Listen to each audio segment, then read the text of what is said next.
사람의 인생은 만남으로 이렇게 구성이 됩니다. 사람이 태어나서 이 만남을 통해서 인생을 형성하게 되는데, 그래서 흔히 이런 말을 합니다. 사람에게는 세 가지 복된 만남이 있다, 이렇게 이야기를 하죠. 첫째는 부모를 잘 만나는 게 복이다.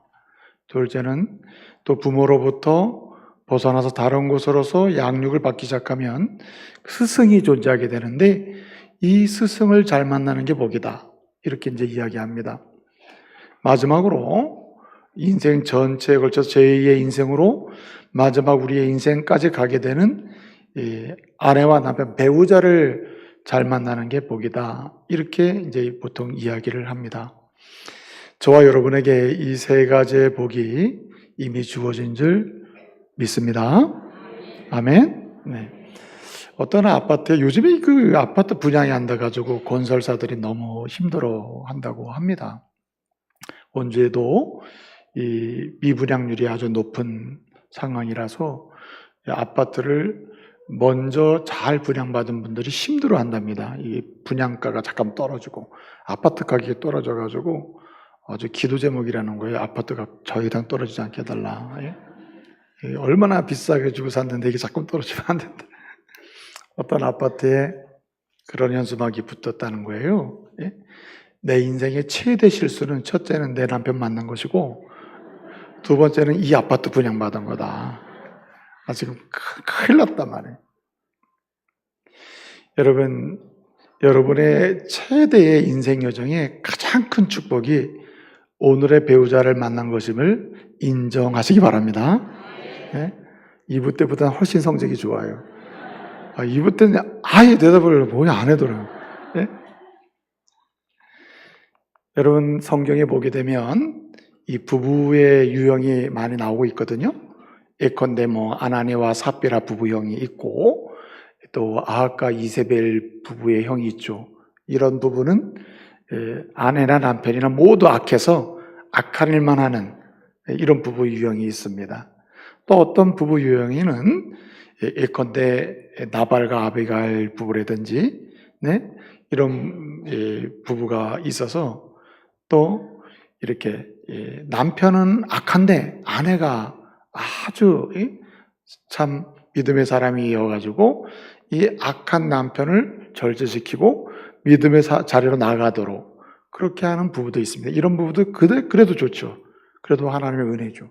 또 반대로 아내가 하나님의 그 싫어하시는 것들 아주 그쪽 세속적으로 가는 이런 아내로 인해서, 또 반면에 남편은 믿음으로 살고자 하면서 아내를 안내하고 이렇게 사는 부부의 유형도 있습니다. 근데 정말 좋은 부부의 유형이 어떤 겁니까?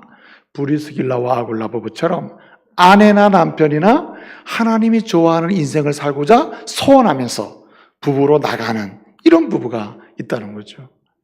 여러분, 오늘 지금까지 남편이나 또는 아내로서 어떠한 삶의 자세로 여기까지 왔든지 간에, 오늘 저와 여러분이 말씀을 통해서 브리스길라 아굴라 부부처럼 남편으로서도 아내로서도 정말 하나님이 좋아하시고 기뻐하시는 믿음의 부부로 설 수 있기를 말씀으로 축복합니다. 행복한 부부를 이면을 보게 되면 훌륭한 아내도 있고 훌륭한 남편도 있습니다.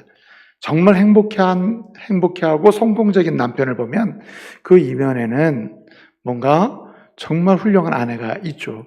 또 훌륭한 아내, 성공적인 뭔가 인격적인 인생을 사는 그 아내의 이면을 보게 되면 훌륭한 남편도 있는 것입니다. 홀로 되는 게 아니죠.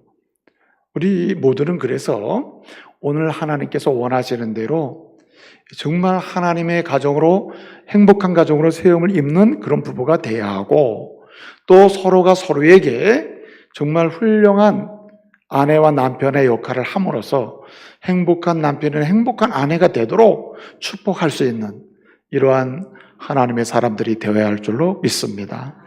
여러분, 하나님께서는 하나님의 행복한 가정을 위해 필요한 것으로서 믿음의 자녀가 있어야 하고 믿음의 자녀로 양육되어야 하고, 동시에 우리의 부모들이 소망을 갖고 살아가야 할 뿐만 아니라 오늘 말씀을 통해 주시려고 하시는 그런 메시지처럼 사랑의 부부로 세워지는 그런 부부가 있어야 한다는 말입니다. 하나님의 행복한 가정의 중심에는 항상 사랑의 포로가 돼서 사랑으로 살고 사랑의 부부로 살아가는 그런 부부가 있다는 말입니다. 여러분, 정말 성경적 사랑은 어떤 것일까요? 우리 하나님의 행복한 가정을 건축하려면 우리가 사랑의 부부가 되어야 하는데, 도대체 사랑의 부부, 사랑하는 부부, 사랑의 포로가 되는 부부가 어떤 부부입니까? 사랑하는 것 도대체 뭘까요? 감정이 뜨거워야 됩니까? 날마다 보면은 막 불타야 돼요? 막 열이 나야 돼요? 아내와 남편을 보고 서로를 보게 되면 막 눈에서 이글거려야 돼요? 막 불이 나야 됩니까? 당신은 막 목말라서 막 이런 표정을 져야 됩니까? 그게 사랑의 포로요? 사랑의 부부입니까? 하나님의 행복한 가정이 건축되는 사랑의 부부, 사랑하는 부부는 그런 감정에 기초하고 감정만을 말하는 게 아닙니다. 오늘날 감정에 따라서 사랑하는 남편이나 아내를 보물어서 우리는 식었나봐 이렇게 얘기하면서 헤어지고자 하거나 또는 가정을 외면하려고 하는, 사랑하는 남편이나 아내를 외면하고자 하는 부부들도 종종 발생되는 게 현재 모습이 아닙니까? 이 시대의 모습이란 말이죠. 근데 성경은 하나님의 행복한 가정은 사랑하는 부부, 사랑의 부부가 되어야 하는데, 그 사랑의 부부로서 사랑을 얘기할 때 그 사랑은 감정에 머물거나 감정에 기초한 사랑이 아닙니다. 그럼 무엇일까요? 오늘 베드로 사도가 말하려고 하는 게 무엇이냐면 오늘 책임에 있는 것입니다. 진정한 사랑은 무엇인가? 사랑의 감정에 머물고 느낌에 머무는 게 아니라 책임에 머무는 것입니다. 우리가 결혼할 때 언약을 했죠. 언약. 부부의 언약, 결혼 언약을 세웠단 말이죠. 결혼 언약의 핵심이 무엇입니까? 예컨대 가난하거나 부하거나 건강하거나 또는 병들거나 또는 즐거우나 기쁘나 아니면 슬프나 또는 뭔가 실패하거나 성공하거나 상관없이 어떠한 상황에서도 남편으로서 아내로서의 정도를 지키면서 당신과 함께 하겠다는, 이게 언약 아니었습니까? 물론 그 언약 가운데 결혼 예식을 할 때만 해도 우리는 불이 탔어요. 뜨거움이 있었습니다. 그 에로스의 열정이 막 불탔죠. 그러나 여러분, 지금 저와 여러분의 가슴에 그런 그 신혼 때 또는 결혼 언약을 세우고 그런 막 결혼 예식의 자리에 섰을 때 그런 뜨거움을 발견할 수 있습니까? 물론 있는 사람도 있죠. 그런 사람 부러워. 그러나 여러분, 부러워하지 않아도 됩니다. 사랑의 부부, 사랑하는 부부는 그런 감정이 있는 게 아니다. 오늘 말씀은 뭘 강조하냐면 결혼 언약에 뭘 지는 것? 책임을 지는 게 사랑이라는 겁니다. 그것이 정서적이나 또는 감성적이나 또는 의지적이나 또는 여러 가지로 행동적 차원의 사랑의 깊이와 넓이를 더할 수 있는 가장 기초이고 뭔가 근거가 되는 거라는 거예요. 근거. 근본적인 사랑은 뭐냐? 책임을 다하는 것이다. 책임을 다하는 거. 여러분, 그래서 우리가 언약을 세우고 그 언약대로 살겠다고 서약을 했죠. 그 서약을 지키는 것, 책임을 지키는 것, 책임을 다하는 것, 이게 사랑을 만들어가고 사랑을 더 경험케 하고 사랑의 깊이와 넓이를 체험하게 하는 능력이라는 말입니다. 그래서 정말 행복한 부부를 보게 되면 배우자가 서로가 서로에 대하여 무엇합니까? 권리를 주장하기보다는 책임을 다하는 것을 볼 수 있습니다. 책임을 다하는 부부가 행복한 부부의 자리로 나가는 것을 볼 수 있단 말이죠. 그래서 오늘 우리는 하나님의 행복한 가정을 건축하기 위하여 다시 사랑의 부부로 들어가야 되고 사랑하는 부부로 나가야 되는데, 그러기 위해서 오늘 저와 여러분이 다시 책임을 지는 믿음의 사람으로 일어나기를 소원합니다. 언약에 대한 책임을 지라. 그게 사랑이라는 거예요. 사랑은 책임이지 감정 아니래. 감정을 뛰어넘어서 감정을 다 포로로 삼을 수 있는, 끝까지 감정을 유지하고 끊임없이 감정을 되살려 놓을 수 있는 것이 무엇이냐? 바로 책임이라는 거예요. 책임을 져야 한다는 거예요. 그래서 여러분, 오늘 베드로 사도는 하나님의 그 감동을 받아서 우리에게 얘기해 주는 겁니다. 정말 사랑의 부부가 되기를 원한다면 이런 책임을 지는 부부가 되라. 그 사람이야말로 사랑의 깊이와 능력을 맛볼 수 있는 부부가 될 수 있다는 말입니다. 여러분, 어떤 책임을 다하는 부부가 되어야 합니까? 사랑의 부부, 그래서 행복한 가정을 건축하는 이러한 부부가 되려면은 책임을 다해야 되는데 우리가 져야 될 책임이 뭐냐는 거예요. 오늘 우선적으로 생각할 수 있는 게 뭐냐면 1절을 보게 되면 아내들아 남편에게 뭐라고 했습니까? 순종하라고 했습니다. 아내가 져야 될 책임이 있다는 겁니다. 그 책임이 뭐냐면 남편에게 순종할 책임이 있다는 거예요. 남편에게 순종하라. 그것이 여기서 순종은 뭐냐면 조건 없이 순종하는 것입니다. 조건을 달면 안 된다는 거예요. 남편의 인격이나 또 남편의 형편이나 남편의 상황과 상관없이 우리는 남편을 존중하고 남편에게 순종해야 한다는 거예요. 이것은 언약적 책임에 속한다. 이것이 사랑을 깊게 하고 넓게 하고 높게 만드는 근거이고 지름길이라는 거예요. 여러분, 우리는 흔히 이렇게 생각할 수 있죠. 순종하고 싶어도 내 남편이 순종할 만한 거리가 없다, 이렇게 생각하는 거 있단 말이죠. 아니 뭐 나한테 잘해주기나 해, 아니면 뭐 예컨대 뭐 돈을 잘 벌어, 아니면 아니면 나를 이뻐해 주기나 해, 뭐 등등 여러 가지 조건을 달아서, 그래서 우리는 나는 나의 남편에게 순종할 마음이 전혀 없다. 그 성경은 당신의 마음과 느낌에 의해서 순종을 결정할 권한을 주지 않았다는 거예요. 오늘 당신의 생각에 따라서 순종의 조건을 정해놓고 이럴 때는 내가 남편에게 순종하겠다고 그렇게 다짐하는 이런 건 안 된다는 거예요. 오늘 말씀은 명령하는 거예요. 언약의 기초에서 상황이 어떠하든지 간에 당신의 남편이 당신을 향하여 정조를 지키고 그리고 당신의 생명을 귀히 여기고 아내로 남편으로 인정하고 있는 한 당신은 조건 없이 남편의 상태와 인격의 여부를 상관없이 어떻게 해요? 무조건적으로 순종하라는 거예요. 아멘? 점점 작아지기 시작하는 거예요. 야, 이 시대에 뒤떨어진 얘기다, 이거는. 이 시대랑 맞지 않다. 자, 그러면은 물을 거예요. 이 시대에 맞지 않으면 이 시대가 문제입니까? 이 말씀이 문제입니까? 그것도 말하기 싫지. 그러나 우리는 하나님의 앞에서 하나님의 사람으로서 하나님의 은혜로 그리스도의 십자가의 보혈로 제사함받고 하나님의 자녀가 된 사람으로서 이 진실이 됩니다. 오늘 말씀은 그렇게 조건을 따지지 말라고 하는 거예요. 조건을 따져서 순종하라고 말씀하는 게 아닙니다. 그런데 여러분, 이 순종을 우리가 남성들의 오해는 무엇입니까? 그러니까 뭐라 그랬냐? 남편에게 순종하라고 하잖아. 남편이 말하면 무조건 예스 해라. 또는 아무 생각 없이 맹목적으로 복종해라. 이렇게 오해를 하는 경우도 있죠. 근데 그 말은 아닙니다.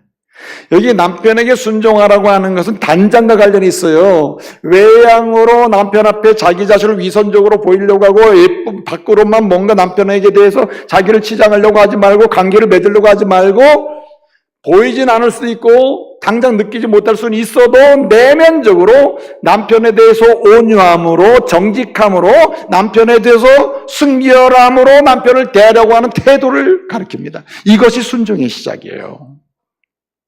그래서 오늘 말씀 뭐라고 했습니까? 외모로 치장하지 말라. 남편에게 순종하는 여성이라면 어떤 사람이냐? 그 사람은 외양으로 치장하는 게 아니라 내양으로 내면적으로 그리스도의 성품을 따라서 온유함으로 순결함으로 정직함으로 치장하는 사람이 바로 순종하는 여성이다. 이렇게 말씀하고 있는 겁니다. 그래서 믿음의 여성은 그리스도를 닮아가며 그리스도의 성품으로 온유와 정결함으로 내 심령을 날마다 새롭게 하는 가운데 남편에 대한 존중, 남편에 대한 인정, 남편에 대한 그 자체를 귀히 여기는 하나님의 사람들이 되어야 할 줄로 믿습니다. 그렇게 순종을 하라는 거예요. 여러분, 아브라함과 사라 이야기 오늘 본문에 나오거든요. 3장 6절에 누구처럼? 아브라함과 사라처럼, 특별히 사라 얘기라는 거예요. 사라처럼 그의 남편 아브라함에게 순종한 것처럼 여러분도 그렇게 사라처럼 순종하라는 거예요. 여러분, 여러분의 남편들은 아브라함보다 나은 사람인 줄 믿으시기 바랍니다. 혹시 여러분의 남편 중에 여러분과 어디 여행을 갔는데 남편이 위험에 처해가지고 아내라고 하면 큰일 날 것 같으니까 이 사람 내 친구예요, 이 사람 내 동생이에요, 이렇게 속인 남자 봤습니까? 그런 남편 있어요? 없죠. 아브라함과 사라는 여러 가지 이유로 애굽으로 갔었습니다. 갔더니 애굽의 왕이 보니까 아브라함의 아내가 이쁘거든요. 저 여자 누구냐? 그러니까 자기 아내라고 했다가는 자기가 죽을 것 같으니까 이 여자는 내 누이입니다, 이렇게 했다고. 큰일 날 뻔했잖아요. 하나님이 보호하심으로 두 부부는 순결하게 정직하게 잘 견딜 수 있었는데, 여러분 같으면 이런 남자를 인정하고 순종하겠어요? 그런데 사라는 이런 말도 안 되는 아브라함 같은 남자를 뭐라고 했어요? 뭐라고 칭했다고요? 주로 칭하고 존중을 했다는 겁니다. 그랬더니 어떻게 됐습니까? 열국의 어미가 된 줄로 믿으시기 바랍니다. 모든 사람들이 우러러보고 모든 사람들에게 믿음을 계승하고 있는 믿음의 여성으로 남게 됐다는 거예요.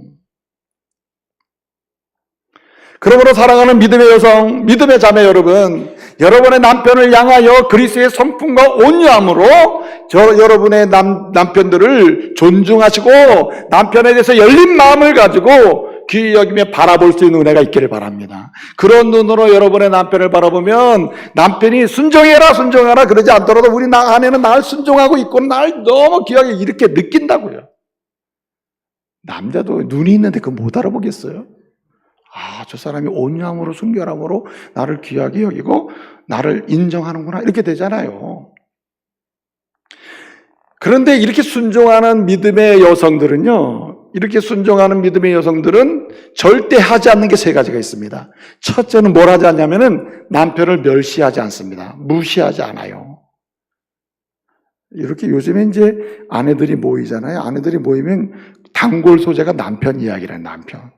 근데 좋은 이야기 안 해. 이렇게 우리 남편은 뭐가 참 장점이 있습니다, 이런 남편을 나는 본받고 너무 귀하게 여긴데, 이런 얘기하는 게 아니라 우리 남편은 뭐가 문제고, 그래 남자는 다 똑같아, 그렇고 그래, 이러면서 남편들을 비하시키는 거가 있죠.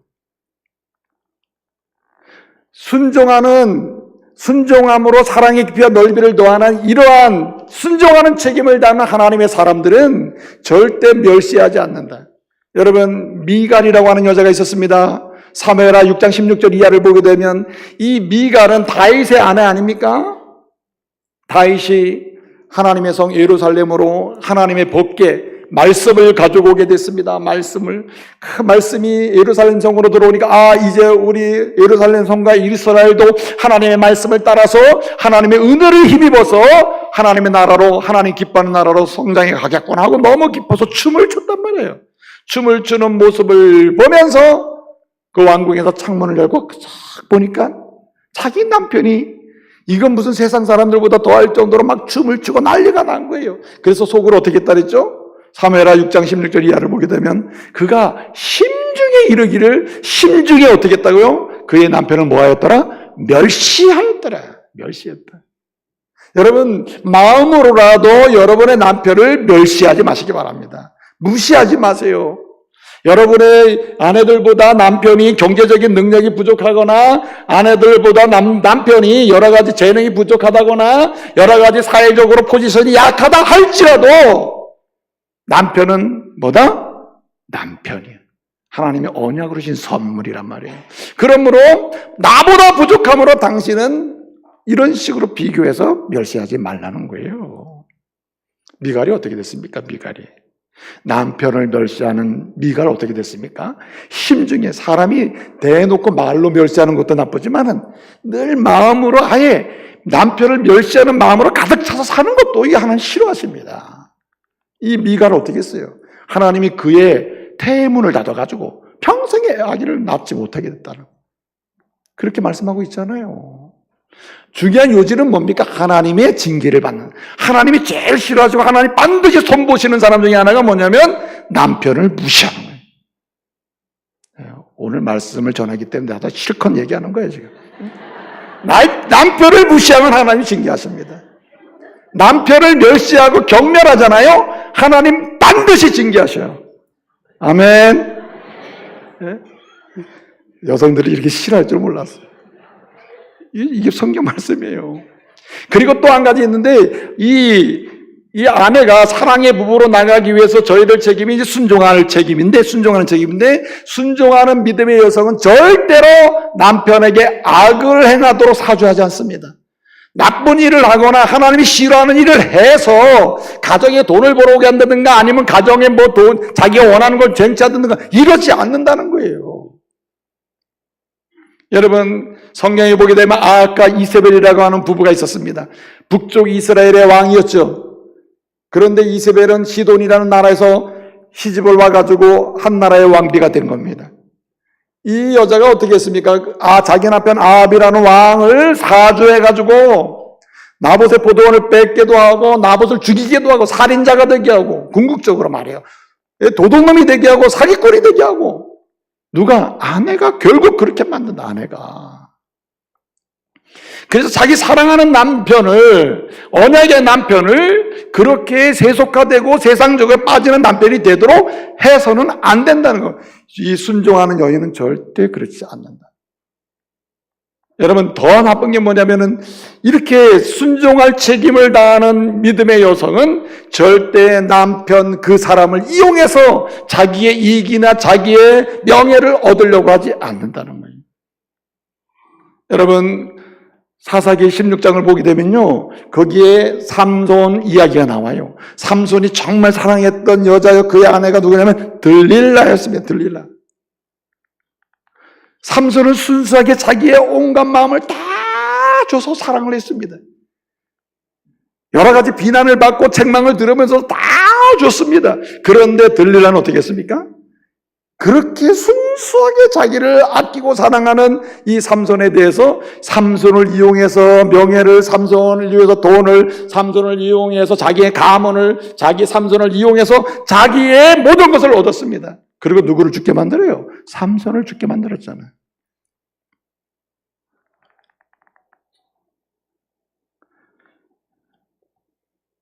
어떤 사람 그런 분도 있습니다. 남편이 돈 벌 수 있을 때까지만 내가 산다. 잘 살펴봐야 됩니다. 남편이 능력이 있을 때까지만 내가 인정한다. 그거는 사랑의 책임을, 사랑의 부여를 누리지 못하는 거죠. 순종하는 믿음의 책임을 다하는 사람은 그러지 않는다는 거죠. 그래서 여러분, 순종하는 믿음의 삶을 살아가는 사람은 오히려 예컨대 무슨 이용하거나 또는 이익을 위해서 이용하거나 또는 악을 조장하게 만들거나 아니면 멸시하고 이런 사람이 아니라 어떻게 합니까? 한 몸 되어서 서로를 축복하는. 오늘 우리 성가대 찬양이 참 은혜가 넘쳐요. 축복하노라. 그 여성이 순종하는 여성이네. 축복하는 여성. 그래서 순종하는 믿음의 여성, 순종하는 책임을 다하는 아내는 특징이 있어요. 그 아내와 남편의 공통적인 특징인데 뭘 잘하냐면은, 따라서 해요. 동식. 따라서 크게. 동식. 동침. 동식과 동침을 잘한다. 한마디로 함께 먹고 마시며 함께 잠을 자며 함께 삶을 하나된 삶으로 살아간다. 하나된 몸으로 산다. 하나된 몸으로. 전인격적으로 하나 되어서 하나의 지향점을 놓고 살아가는 부부다. 그래서 여러분, 제가 자주 말씀을 드리는데, 이렇게 아내가 순종하는 부부로서 순종하는 책임을 다함으로 사랑의 부부의 깊이와 넓이를 더하려면요, 늘 같이 식탁 교제하는 게 꼭 필요하다는 거예요. 요즘은 밖에서, 아침도 밖에서, 점심도 밖에서, 저녁도 밖에서, 좀 일찍 끝나가지고, 오늘은 사랑하는 아내가 밥 해주는 걸 먹고 싶다. 여보, 나 오늘 일찍 끝났는데 집에 좀 일찍 들어갈 것 같아. 그럼 아내가 물어요. 저녁은? 글쎄, 그래서 들어가서 먹어야 되는. 밖에서 먹고 오라고, 밖에서. 집에 와야 하나도 먹을 게 없다고. 그러면 정말 밥을 하기 싫으면 어떻게 됩니까? 남편이든 아내든 밖에서 일하는 아내나 남편이 들어가는데 이 안에서 있는 남편이나 아내가 집은 살림을 한다 가정을 해보면은 식탁 교제 할 수 있는 상황이 정말 하기 싫다 오늘. 그러면 여보 기다리세요. 내가 좋은 식당 알아놨으니까 거기서 만나서 외식을 하고 들어오자고 해야 된다. 아니 적어도 부부가 하루에 한 끼든 일주일에 정성된 식탁 교제를 통해서 함께한 하나됨을 경험해야 된다. 하나됨.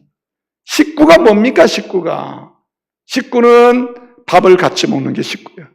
예? 저는 이전에 생각하면 참 비생적이라. 옛날 우리 식구가 많았어요. 우리. 찌개 하나 끓여놓고 다 식어가는 찌개에다가 수저를 막 집어넣어가지고 먹고 또 집어넣고. 야, 그래도 그 식탁이 얼마나 맛있는지. 뭐기 때문에? 식구니까. 거기에 뭐가 있습니까? 서로에 대한 이해가 있고, 예, 존경이 있고, 순종이 있는 거 아니에요. 거기서 당신에 대한 마음이 나오는 거 아닙니까? 동침이 있어야 된다. 동침. 여러분, 부부는 항상 연약함에도 불구하고 하나됨을 확인해야 돼요. 그리고 하나임을 증언해야 됩니다. 그래서 동식과 동침이 필요하다. 하나님의 사람들이 여기 신비가 있어요. 그래서 부부의 하나됨과 함께함은 여기 미스테리예요. 신비가 있습니다. 부모를 떠나는 신비, 그리고 한 몸 되는 신비, 그리고 하나된 마음으로 살아가는 신비. 이게 부부가 굉장히 위태위태하면서도 결국은 하나님 부르시는 그날까지 위태위태하면서도 하나로 살아가는 신비. 이게 신비라니까요. 미스테리예요.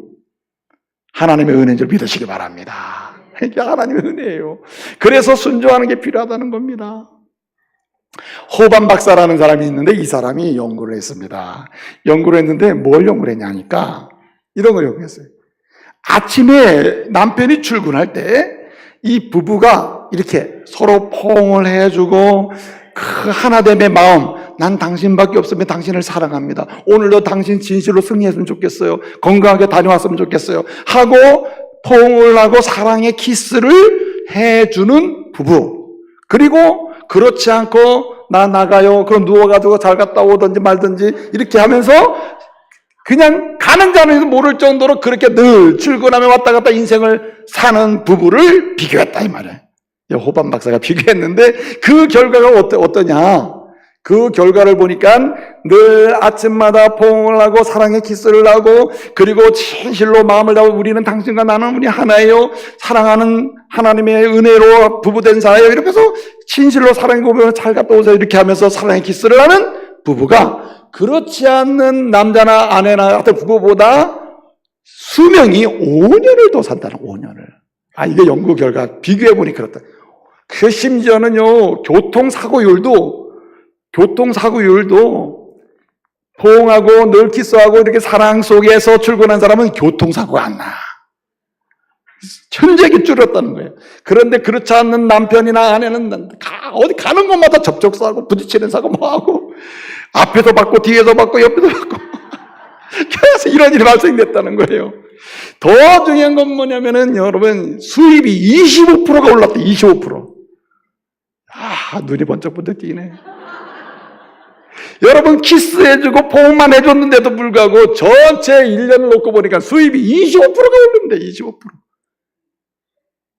그건 여러분 동침하며 사랑으로 이렇게 순종하는 아내, 그 아내의 순종하는 책임만 다해도 가정은 달라지고 남편은 조금 더 오래 살고 그래서 하나님의 은혜 가운데 사랑의 깊이 넓이가 더해질 줄 믿으시기 바랍니다. 그러니까 어떤 사람은 또 5년 더 빨리 죽게 해야 되겠다. 그냥 그러면 안 되겠죠. 그리스도인은 주신 축복을 누릴 수 있어요. 축복할 수 있어야 된다는 거죠. 또 한 가지 오늘 본 말씀 보게 되면 7절에 이런 말씀이 있습니다. 뭐라고 말씀합니까? 오늘 남편들이 사랑의 부부로 나아가기 위하여 해야 될 책임이 있는데 그 책임은 뭐냐? 아내와 늘 아내를 떠나면 안 돼요. 오늘 말씀 보니까 아내와 동거하고 아내와 늘 함께 하면서 독특한 시간 이외에는 절대로 아내를 떠나지 말고 아내와 늘 동거하면서 뭐하라? 귀하게 여겨라. 아주 막 애지중지하라는 거예요. 예? 특별한 상황이 아닌 한 홀로 어디 가지 않는 상황은 그냥 당신은 내 거야. 해가지고 애지중지하라 이거 한마디로. 할렐루야. 그래야 된다는 거야. 해가지고 귀히 여겨야 된다는 겁니다. 그 책임이 남편에게 있다. 그럴 때에 여러분 감정이 식었던 감정도 하나님 불을 붙여주셔. 위로함이 넘치게 하고 그리고 함께함의 기쁨을 누리게 하는 줄 믿으시기 바랍니다. 그래서 우리는 어떠한 상황에서도 사랑하는 아내를 귀하게 여겨야 된다. 근데 여기 귀히 여긴다는 말이 이 팀인데 팀이라는 말이 존귀하게 여긴다는 말도 있지만 존경한다는 말도 있어요. 존경한다. 여러분 남편이 아내를 존경한다. 여러 가지 이유 불문하고 내가 우리 아내를 존경하고 사랑한다 이 정도 되면은 그 아내는 남편을 향한 마음이 열릴 수밖에 없겠죠. 사랑의 깊이와 넓이가 생기지 않을 수가 없는 거 아니에요? 깊이 생기는 거 아닙니까? 그래서 우리는 어떠한 상황에서도 남편들은 자기 아내를 귀히 여길 수 있어야 된다. 귀히. 함부로 대해서는 안 된다. 아내들을 함부로 멸시하거나 무시해서는 안 된다. 아내들을 슬프게 만들어서도 안 된다는 거예요.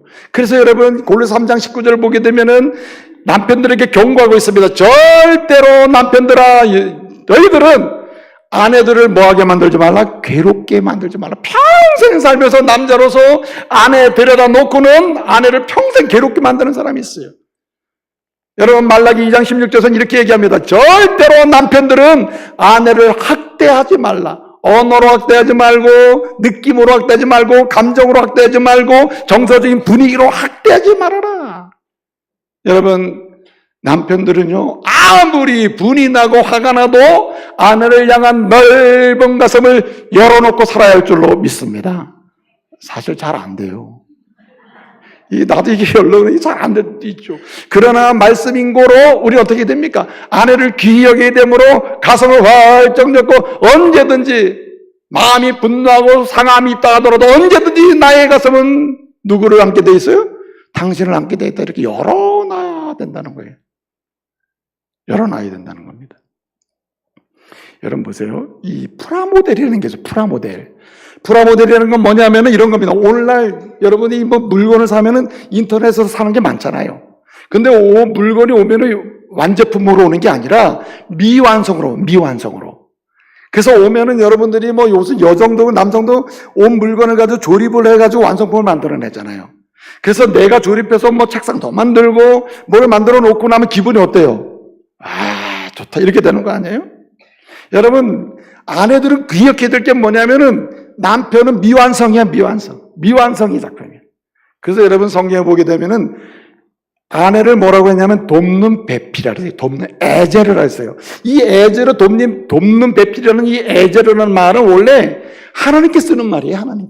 하나님이 어떤 분이냐? 하나님의 사람들을 향하여 하나님은 돕는 배필이다. 애제르로 한다니까요. 그런데 아내에게 너는 애제르야. 그러니까 남편은 미완성품이야. 그러니까 아내를 만나면 아내의 손을 거치면 남자가 남다워지는 거예요. 남편다워지는 거예요. 이런 아내를 누가 귀히 여기게 됩니까? 남편이 귀히 여겨야 되는 거죠. 남편이. 어떤 여성분들은 이웃집 남편을 그렇게 참 좋다고. 여보 당신은 이웃집 남편 좀 닮아요. 이웃집 아저씨 닮아요. 이웃집 보세요. 그 남편은 아내에 대해 이렇게 해주더라. 당신은 왜 그 모양이냐. 기억하시라고. 만약에 혹시 옆에 집에 그 아저씨가 그렇게 남편 노릇을 잘한다면 그 프라모델을 누가 만든 거예요? 누가 만들으셔? 아내가 만든 거 아니에요. 여러분 남편들이 프라모델로 하나님이 딱 갖다 줬기 때문에 여러분들이 아내가 조립해 가는 거예요. 그러면 이 조립하고 만들어가는 아내를 누가 귀히 여겨야 됩니까? 남편이 귀히 여겨야 되는 거예요. 남편이 귀히 여겨야 된단 말이에요.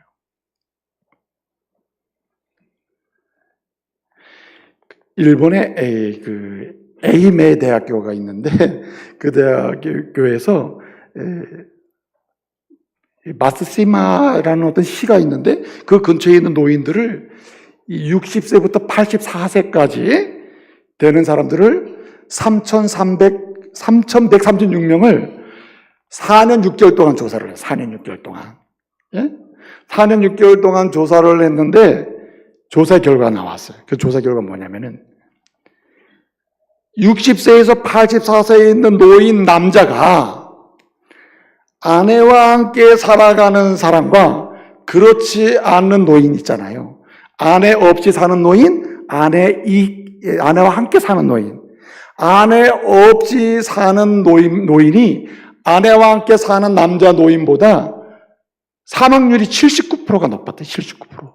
그러니까 노인이 될수록 남자는 누가 있어야 오래 산다? 아내가 있어야 오래 산다는 얘기예요. 그런데 또 반대로 조사를 했다는 거예요. 그러면 여성은 어떤 여성 노인을 알아보니까 여성 노인은 남편 없이 사는 여성 노인보다 남편하고 같이 사는 노인네가 사망률이 더 높더라. 그러면은 이게 결론이 어떻게 나는 겁니까? 남자는 아내가 있어야 오래 살고 여자는 남편이 없어야 오래 산다는 얘기네. 그러면은 이게 맞지 않는 얘기잖아. 이 아이러니컬한 얘기 아니야. 이 연구조사에 의하면. 그 말은 남성들이 정신을 바짝 차려야 되는 거예요. 무슨 얘기냐? 남편들이 얼마나 아내를 속썩였으면 그렇게 되느냐 이게.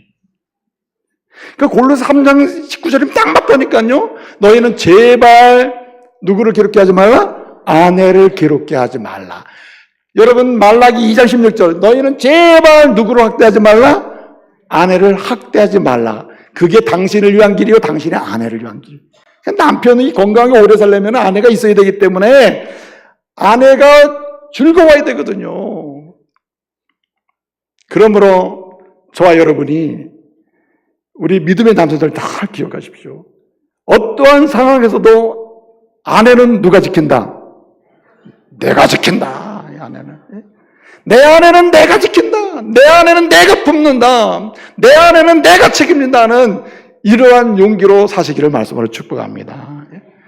여성은 오늘 말씀 보게 되면요, 여성은 더 연약한 그릇이랬어요. 그래서 이 본문에 베드로는 이렇게 얘기합니다. 남자가 아내를 귀히 여기려면 두 가지를 꼭 알아야 된다는 거예요. 첫째는 아내는 더 연약한 그릇이다.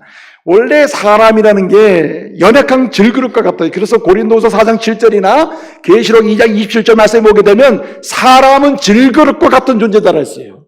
그런데 오늘 베드로 사도는 이렇게 얘기합니다. 아내는 남자나 여자나 질그릇인데 그 질그릇 중에서 더 약한 그릇이 누구? 아내라는 거예요. 그러니까 얼마나 애지중지해야 되냐 이거예요. 그러므로 여성은 신체적으로 약해요. 정서적으로 섬세해요. 심지어는 한번 여성의 마음이 깨어지면은 회복하는데 시간이 얼마나 많이 걸리는지 몰라요. 그러니까 애초부터 남편은 아내에 대해서 어떻게 합니까? 말을 나가면 행동할 때 배려를 하며 말을 해야 되는 거죠. 그렇지 않아요? 아무 말이나 뱉어서는 안 되는 거죠. 여러분, 아내들이 속상해하는 게 뭐냐면 이런 겁니다. 남편하고 전날에 싸웠단 말이에요. 근데 남편은 아무 일 없는 듯이 그냥 아침에 일어나서 출근해야 이러고 그냥 출근한다고. 그럼 아내들은 아니 어제 그렇게 해놓고 아무 일 없듯이 저렇게 출근하는 게 지금 맞는 거냐 이렇게 속상해합니다. 왜 그럴까요? 아내는 회복하는 데 시간이 걸리거든요. 그 남자들은 뭐라냐면 이렇게 얘기합니다. 우리 아내는 오래 간다고. 오래 가는. 원래 여성은 오래 가는 거고 남자는 짧게 갑니다. 그럼 어떻게 해야 됩니까? 그래서 애초부터 배려를 해야 된다는 거죠. 잘 배려해야 된다. 마지막 한 가지 있습니다. 오늘 1절, 5절, 7절 말씀 보면 1절을 보면은 아내가 순종하는 책임을 다하면 혹시 믿지 않는 남편이 예수를 믿을 기회도 있게 되고 믿음이 연약한 남편은 믿음이 좋아지는 은혜도 있게 된다. 이렇게 얘기합니다. 5절을 보게 되면 이렇게 순종하는 여성을 보게 되면 공통적인 특징이 있는데 하나님께 소망을 두고 산다. 세상에 돈이나 물질의 명예를 두고 이 소망을 두고 사면은 이게 순종이 안 되는데 하늘에 소망을 두고 하나님께 소망을 두고 살면은 자기의 연약한 남편도 인정하며 순종하게 된다는 거예요. 그 소망을 하나님께 둔다 그랬고, 오늘 7절을 보게 되면 남편이 아내를 귀히 여겨야 여기는 책임을 질 때 사랑의 깊이가 더해지는 부부가 되는데, 그럴 때 하나님 복을 주는데 뭐라 했어요? 기도가 막히지 않게 된다. 자, 그러면은 남편이 예수를 믿게 되고 또 심지어는 하늘의 소망을 두고 더 잘 살게 되고 기도의 응답을 받게 된다. 이 말의 요지는 사랑의 부부가 되려면 정말 중요한 마지막 한 가지가 있는데, 하나님을 남편이나 아내나 잘 섬겨야 된다는 거예요. 할렐루야. 하나님 잘 섬기면은 사랑의 깊이와 넓이가 더해질 줄로 믿습니다. 잘 섬겨야 된다는 거예요. 여러분, 하나님 잘 섬기는 부부의 특징이 뭔지 아십니까? 아담과 하와를 보게 되면 하나님 잘 섬길 때는요, 특징이 뭡니까? 아담과 하와가 잘 하나님을 섬길 때는 부끄러움이 없었습니다. 그들이 벌거벗었으나 부끄러워하지 아니하더라. 하나님의 부끄러움이 없고 아내와 남편에 대해 부끄러움이 없어. 속이는 게 없어요. 진실하다는 겁니다. 부끄러움이 없었다. 그러나 하나님을 잘 섬기지 않게 되니까 나타나는 것이 뭡니까? 서로를 부끄러워하고 숨기는 게 생기게 됐다는 거예요. 책임을 전가하게 된 겁니다. 그래서 하나님을 잘 섬기는 부부, 그 사람이 하나님의 사랑을 경험하고 그 사랑 속에 서로를 신뢰하는 사랑의 부부가 되는데, 그 특징은, 현상이 뭐냐면은 부끄러워하지 않는다. 서로에게 속이지 않는다. 진실하다. 여러분 평생에 사랑하는 아내와 남편과 함께 살면서 속이는 양이 줄어드는 은혜가 있기를 바랍니다. 절대 속이지 말아 소리는 내가 못하겠어요. 그래서 속이지 말아야 되는데 속이는 양이 줄어들어서 없어지는 은혜가 있기를 바랍니다. 진실해야 되고 성실해야 되고 정실해야 되고 순실해야 돼, 사람이. 그게 무엇입니까? 부끄러워하지 않는 것이다. 부끄러워하지 않는 거. 이제 말씀을 마치겠습니다. 오늘 이 시대는 사단 마귀가 우는 사자처럼 두루 돌아다니면서 하나님의 가정들을 깨려고 해요. 파괴하려고 합니다. 이럴 때 우리가 어떻게 해야 됩니까? 하나님의 행복한 가정을 건축하는 힘을 써야 되고, 그 일을 위해서 우리는 사랑의 부부로 나가야 된다. 당신이나 나나 하나님의 언약으로 만나게 했으니 우린 사랑의 깊이를 더하는 부부가 되자. 오늘부터 책임을 다하는 그런 아내와 남편이 되어서 사랑의 부부로 나가는 은혜가 있기를 말씀으로 축복합니다. 기도하겠습니다.